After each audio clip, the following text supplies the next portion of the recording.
tunataka wataalamu wetu walioko wote mahospitalini wawe na ujuzi wa kutosha wa kuwahudumia wagonjwa wa dharura, watu wazima lakini pamoja na watoto.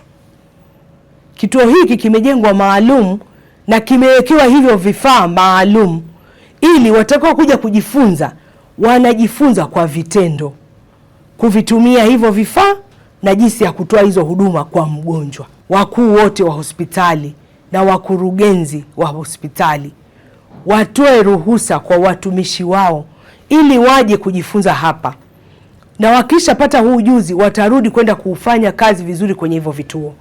Watarudi kwenda kufanya kazi vizuri kutumia vile vifaa ambavyo Mheshimiwa Rais Daktari Samia Suluhu Hassan amewekeza kwa uwekezaji wa kununua hivyo vifaa.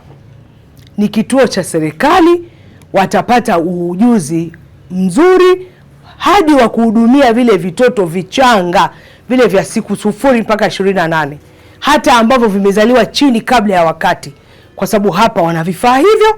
Lakini bahati nzuri pia wana wodi maalum kwa ajili ya hao watoto, wodi ambayo ina watoto zaidi ya 60.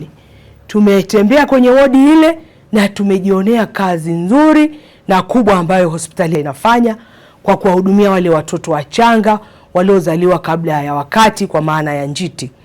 Tumeona paka mtoto wa gramu 600 ambaye hajafikisha hata kilo 1, ambao tukisoma kwenye vitabu tunasema ni mimba iliyoharibika, lakini hapa wamebaki na ule mtoto na wanamhudumia na amewekewa vifaa vyote na aendelea kukua. Kwa nini? Wana huo ujuzi wa kuhudumia wagonjwa mahututi, wagonjwa wa dharura, kwa maana ya critical condition na emergencies.